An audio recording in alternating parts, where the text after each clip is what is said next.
Hi, we continue in 2 Samuel 1 after the report from the young man who had come from the battle, allegedly, to tell David about the death of Saul and Jonathan. And we pick up, as you can see on the left side of the screen, in verse 11 after the man has finished his testimony. In the last video, I was noting the many elements of the story that make the Amalekites' report suspicious, especially in comparison to the narrator's report in 1 Samuel 31 of Saul's death. But in this scene, we should be suspicious of David's reply, because we're going to see, you can see already on the left side of the screen, they mourned and wept. Would David really be mourning and weeping for Saul, who had been trying to kill him and keep him from taking his place as king for so long? That seems unlikely, doesn't it? But let's look at our story and we'll see. And as we look at the right side of the screen, you can see the key words. I didn't note last time, but a couple of the key words that are important here, rather obviously, are kill. And we see kill and died using the same word there a whole number of times, and also fallen. We've seen fallen a number of times.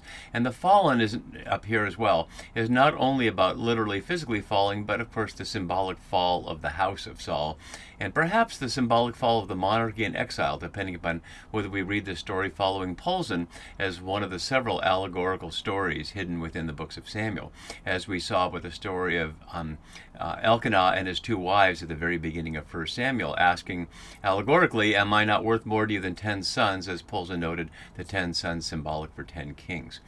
So as we look at our response here, let's be asking those questions about what we find suspicious and what not in the story. So, we see immediately, as Polzin notes, David immediately puts on the garb of his double, and that's based on what I've been noting the last couple of videos of Polzin's view that in the encounter between David and the Amalekite man, David in many ways is Saul, and the Amalekite man is David in their relationship. So as we see here, David took hold of his clothes, and although we assume it means his clothes, David's clothes, it doesn't say that exactly. So it could be taking hold of the Amalekite man's clothes, but of course that's unlikely.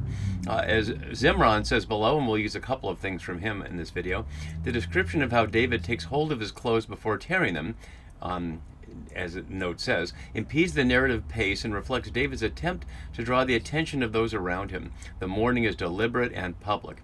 And the verb for take hold, which I don't have here, but it's the same verb we'll see in 2:16, as the 10 men of Joab and Abner gather around the pool of Gibeon, taking each other's heads and killing each other. So right in the next chapter, we'll see the irony there. But here he takes hold of the clothes, and in Hebrew it's doubled there, the word beged, doubled. Clothes, yes, clothes, to highlight that, and tore them.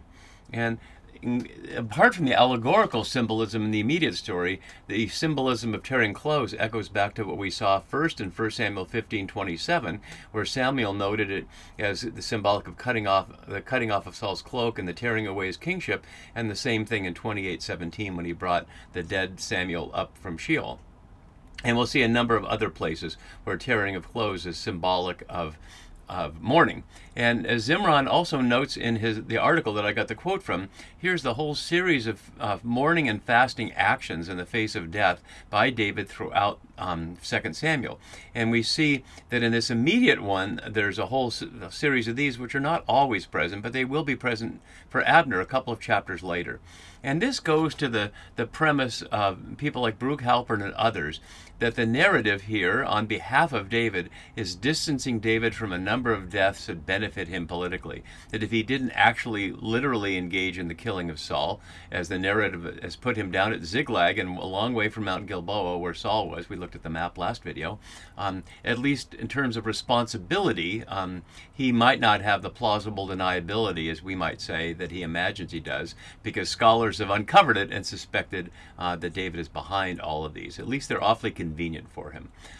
If you want to be pious about it, you could say that Yahweh is destroying his enemies on his behalf, but that's one end of a spectrum. The other end of the spectrum is a more cynical view that David is a typical politician who's using public speech here to cover over his own behaviors.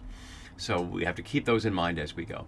So he took hold of his clothes and tore them, and all the men who were with him did the same. And suddenly what had seemed like a one-on-one scene isolated between the man who is reporting and David is suddenly showing that this man is surrounded by David's men. And presumably these are his strong men. Why else would they be with him?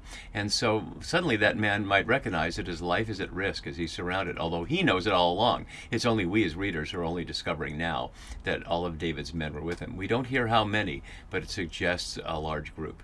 And so then we hear this, and as Gulpa's Feller notes, it is difficult to assume that the young Amalekite is mourning the death of Saul, who had been commanded to exterminate his nation. His outward appearance, therefore, is merely a disguise which supports his plan.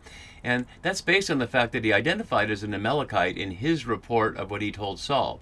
But as you can see here in verse 13, he'll tell David something else, that he's a son of a resident alien, an Amalekite, which is to say his father was an Amalekite, but he's claiming to be a resident alien within Israel, which according to Deuteronomy and Leviticus would entitle him to be part of the assembly of Israel. And so that would suggest he's not an Amalekite, but that his father was, and now he's in the process of naturalizing, if you will, to becoming an Israelite. But we don't know that quite yet.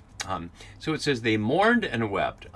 The word for mourned here, Vayasped literally means wailed, and we see it a number of times for Abner, just again in a couple of chapters, noting the parallel that we see here as well, the lament and the mourning. But also for Uriah, the husband of Bathsheba, and we saw others back here for Samuel earlier, and wept. And there's a number of weeping, and David does not hesitate to weep. We never hear about him loving anybody, but we do see him weep. So weeping is not unmasculine in their world. In fact, from my note below, you can see how many times David weeps for other people, but other men weep as well as the whole people and Hannah we saw earlier on. So they mourned and wept and fasted until evening for Saul and for his son Jonathan. And the narrator's presenting that like that's the fact of what happened. But does the narrator believe it's true? The narrator doesn't express personal views very often. And so we're left with the fact that there's a public action of mourning and weeping, but we have to decide for ourselves whether this is a public display or whether this is sincere. And they fasted till evening, the Hebrew Erev here, contrasting with the 7-day fast after the return of the body parts that we saw at the end of 1 Samuel 31, and matching the battle against the Amalekites there until evening. But back in 1424, we saw that Saul had committed what the narrator called a rash act by cursing anyone who ate food before it is evening. So in other words, requiring them to fast until evening. And that resulted in the people having to protect Jonathan from the wrath of his father. And here we have a fasting for the father and for the son. So probably not a coincidence to make those connections there. So he fasted for Saul and his son Jonathan. We can certainly imagine that David would fast for Jonathan, but for Saul, we don't know about what the men around him's relationship with Jonathan was. We've only saw earlier in 1 Samuel David and Jonathan with each other, but not Jonathan with David and all his men. It was a relationship on the side that never made itself public when David was leading the army. And speaking of the army, for the army of Yahweh, although as almost always the word for army is Am here in Hebrew, meaning the people. And notice what's being said. They mourned and wept for Saul and his son Jonathan, and for the people of Yahweh, and for the house of Israel, as two separate things. How are the people of Yahweh different than the house of Israel? And although the word house is 108 times in 2 Samuel, 42 times in 1, so 66 times in 2 Samuel, and quite a few in 2 Samuel 6 to 7 around the question of the house of David and the house of Yahweh.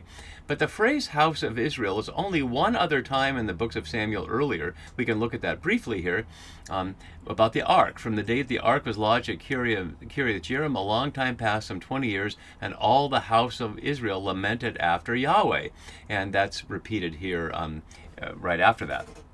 So that's the only reference to the house of Israel we've seen. It'll come up a couple more times in 2 Samuel, but it's not a common phrase because the rest of Samuel will be about David being in charge of both Judah and Israel as nations and not as a house in this expression.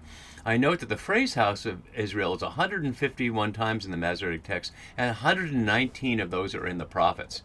So it's a strong phrase for referring to the people when the prophets are challenging them for violations of the covenant.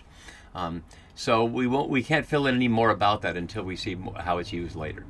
Because they had fallen by the sword. But do we know that? And that raises a real interesting question, because we saw last time how in the report of the narrator in chapter 31, it was by the sword that he fell. Saul took his own sword and fell upon it, as did the armor bearer. But all we saw in our immediate preceding scene was Saul leaning on his spear, and the Amalekite man does not report to have any kind of weapon, and all he said was, I stood over him and killed him, but he didn't say how. So we really don't know whether it was by the sword, unless the narrator's offering us what he believes to be the true story. But is that suggesting that the people mourning, that the because here is explaining their mourning? So it's really suggesting that they understand that he died by the sword, and this story is false. But if they believe the story is false, why are they mourning and weeping now? Why aren't they challenging him as a liar? But that doesn't happen. So we have to keep those pieces in mind. And then surprisingly, David speaks again to the young man, and we have to ask ourselves why. He's already asked him how it happened. He asked him where he was, and he got the answer. So what more does he want to know?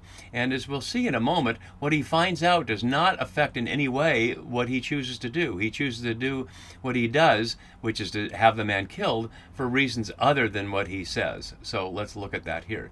So and my note below is suggesting the same issue. So David said to the young man who reported him, where do you come from? And we already know that he's an Amalekite, and we already know he came from Mount Gilboa. So what exactly is David asking here? What other answer might he be asking? Is it like a lawyer or a prosecutor asking the same question again to see if the person sticks to their story? It's hard to know exactly why he questions him here. And he answers, I am the son of a Gur, a resident alien, an Amalekite. Which is an ambiguous ethnic identity, and as I already mentioned in my note below, suggests, according to Deuteronomy and also to Joshua, the Gur could be part of the assembly of Israel. So he's certainly appealing to this sense and maybe backing off from what he had said, given David and his men surrounding him here, to not say I'm an Amalekite, which is to say one of the very people who sought to destroy your town of Ziklag and took your women and all your stuff, and you had to go fight against them and destroy them to get it all back. He doesn't want to claim he's one of those, that he'd been in Ziklag and somehow happened to be on Mount Gilboa, as he said, which would suggest the whole story was nonsense.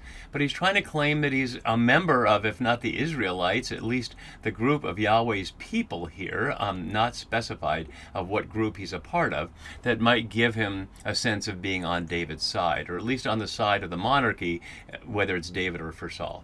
But David ignores that and turns to this instead. Were you not afraid to lift your hand to destroy the Lord's anointed?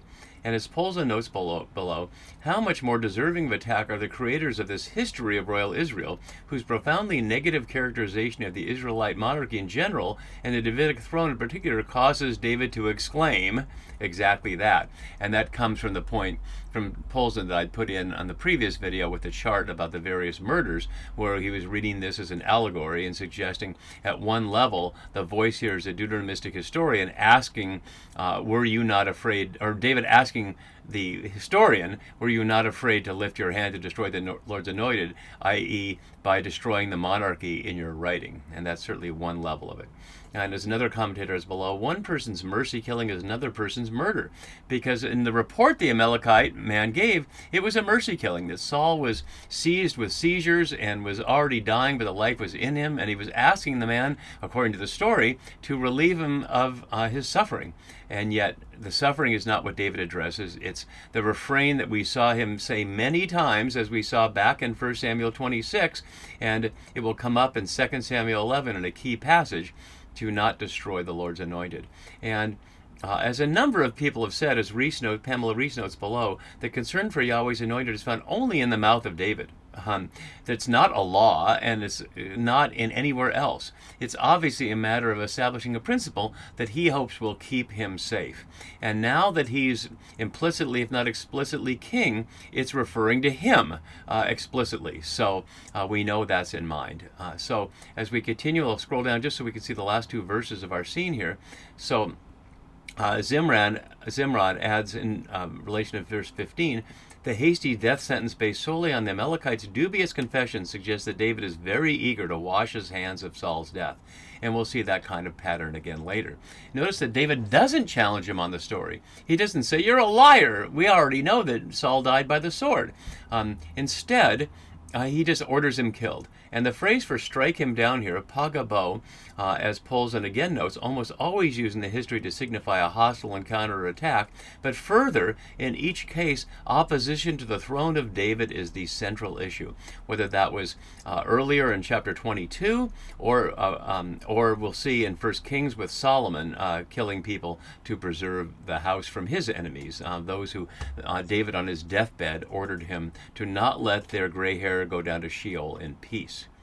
So he struck him down and died. And notice he called one of the young men. So just as this person is a young man said 3 times, and earlier we were just told of David's men, but suddenly there's one of the young men.